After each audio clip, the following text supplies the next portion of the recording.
اعوذ باللہ من الشیطان الرجیم، بسم اللہ الرحمن الرحیم۔ حکیم قیوم خان کایا کلب طبی نسخہ جات یوٹیوب چینل پر اپنے بھائیوں سے مخاطب ہے، اور رمضان شریف میں تو میں کچھ نسخہ جات شیئر نہیں کر سکتا کیونکہ زیادہ تر نسخہ جات مردانہ امراض کے اوپر ہوتے ہیں، اور پھر اس کے جو فوائد وغیرہ جو ہے نا بیان کر رہا اور رمضان میں اچھا نہیں ہوتا، تو اس لیے میں نے رمضان شریف میں کوئی بھی نسخہ چینل کے اوپر اپلوڈ نہیں کیا۔ پھر بھائیوں نے فون کیا کہ چینل کے اوپر ویڈیو کیوں نہیں ہے، تو پھر اس کو میں نے بتایا انشاءاللہ عید کے بعد پھر حاضری ہوگی، اور کچھ نئے نسخہ جات کے ساتھ جو تصدیقی ہوں گے، مجرب ہوں گے، آسان ہوں گے، اور کم پیسوں سے بننے والے نسخے ہوں گے۔ تو اسی سلسلے میں آج میں نے جو نسخے کا انتخاب کیا، اس کا نام میں نے یوں رکھا ہے مقوی ممسک کیپسول۔ ابھی اس کے نام سے ظاہر ہے کہ یہ مقوی بھی ہے اور ساتھ میں امساک بھی پیدا کرتا ہے۔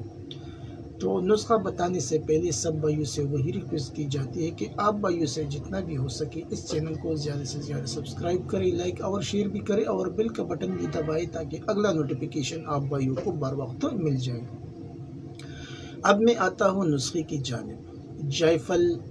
1 تولہ، جلوتری 1 تولہ، لونگ 1 تولہ، جوز ماسل 1 تولہ، زعفران 1 تولہ، تریاق خالص 1 تولہ، سلاجیت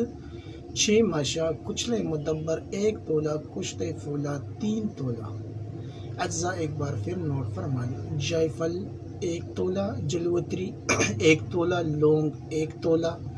جوز ماسل 1 تولہ، زعفران 1 تولہ، تریاق 1 تولہ، سلاجیت 6 ماشا، کچلے مدبر 1 تولہ، کشتے پھولا 3 تولہ۔ ترکیبی تیاری: پہلے تمام چیزوں کو الگ الگ صاف کر لیں، اور پھر اس کا الگ الگ سپوٹ بھی کرنا ہے، اور پھر آخر میں سب کو یکجان کر لیں۔ جب سب یکجان ہو جائے تو پھر 500 ملی گرام کے کیپسول بھر لیں۔ یہ تھا آپ کا مقوی ممسک کیپسول۔ ابھی اس کا جو طریقہ استعمال ہے وہ کچھ یوں ہے، یعنی یہ آپ کو لینا ہے صبح اور شام ایک گولی ہمراہ دودھ ناشتے کے بعد،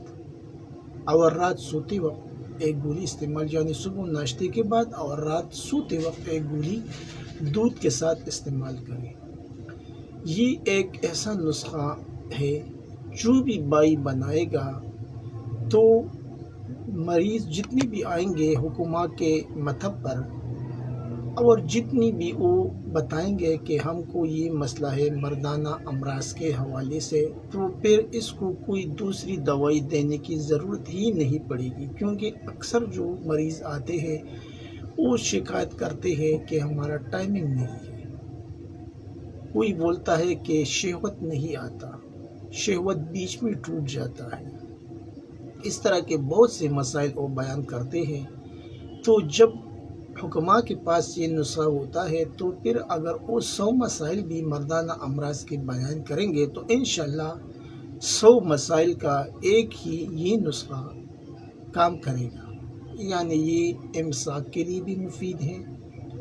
اور پھر اس کے بعد جو ایک بار ہم بستری کرتا ہے اور پھر اس میں جو تھکاوٹ وغیرہ ہوتا ہے اس کے لیے بھی نہایت ہی مفید ہے، اور پھر وہ ایک رات میں ایک دفعہ کرنے سے اس کا دل نہیں بھرے گا، 3-4 دفعہ وہ مباشرت کرے گا انشاءاللہ، کیونکہ یہ ایک اکسیر بنتا ہے، اور جب اکسیر بنتا ہے تو پھر وہ کام بھی کمال درجے کا کرنا ہے۔ یہ ایک ایسا نسخہ ہے جو میں نے سب بھائیوں کے فرمائش پر شیئر کیا۔ آخر میں سب بھائیوں سے اجازت مانگتا ہوں، اللہ نگہبان۔